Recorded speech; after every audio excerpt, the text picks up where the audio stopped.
Hey guys, hello, Teacher Matheus aqui mais uma vez. E na aula de hoje vai ser um videozinho bem rápido porque eu vou somente corrigir a atividade que a gente fez na última semana, certo? Então, semana passada eu mandei um vídeo para vocês, um vídeo aula sobre o conteúdo de verbos modais. Não foi isso? E aí, junto da vídeo aula, eu pedi que vocês fizessem uma atividade. Os verbos modais que nós vimos foram esses três aqui, ó. Nós vimos o should, nós vimos o could e nós vimos o might. E aí vocês podem verificar aqui no canal do YouTube que tem o vídeo da aula de semana passada, se você não lembra direito o que são esses verbos e como eles são usados, ok? Mas hoje eu vou simplesmente corrigir a atividade que nós fizemos na última semana. Essa atividade era composta de 4 questões, tá? E aí eu vou comentar de uma por uma. Então vamos lá. A primeira questão era uma questão super simples, só tinham duas alternativas para vocês escolherem, e era sobre os verbos modais. O que são os verbos modais de modo geral? Então, na aula anterior, nós vimos que esses verbos são uma categoria especial de verbos em inglês, que existem em muito pouco número, são apenas 15 ou 16 verbos modais em inglês. Nós estamos estudando 3, só lembrando.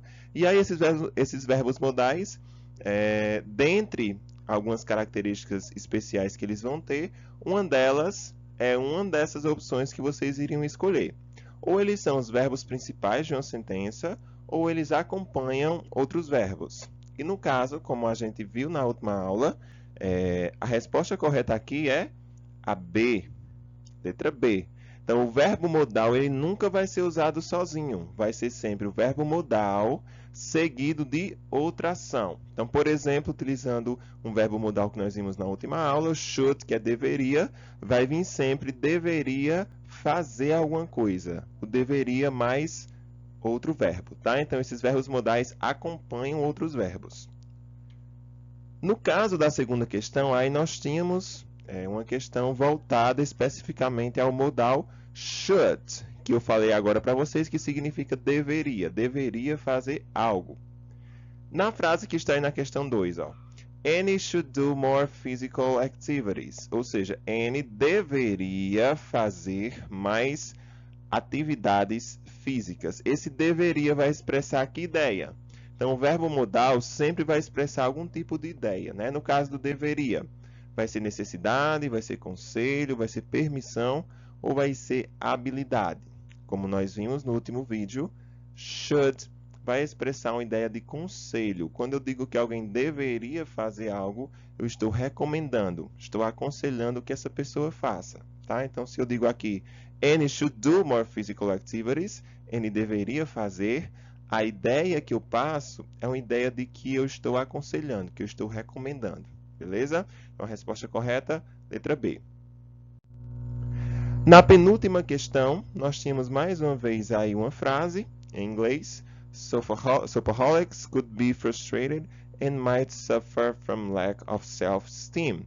Então, essa palavrinha aqui, ó, são viciados em compras, pessoas que têm compulsão em comprar tudo, tá? Não conseguem se controlar.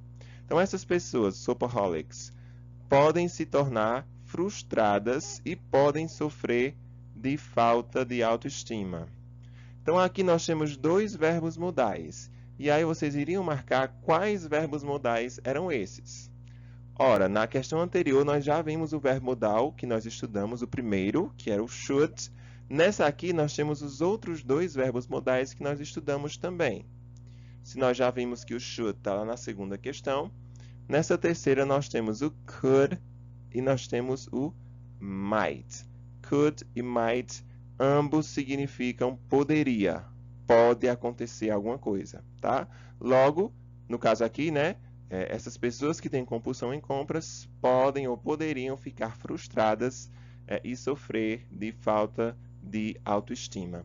Se pode acontecer algo, logo, esses verbos estão expressando possibilidade, tá? Então, a resposta correta aqui é a letra D.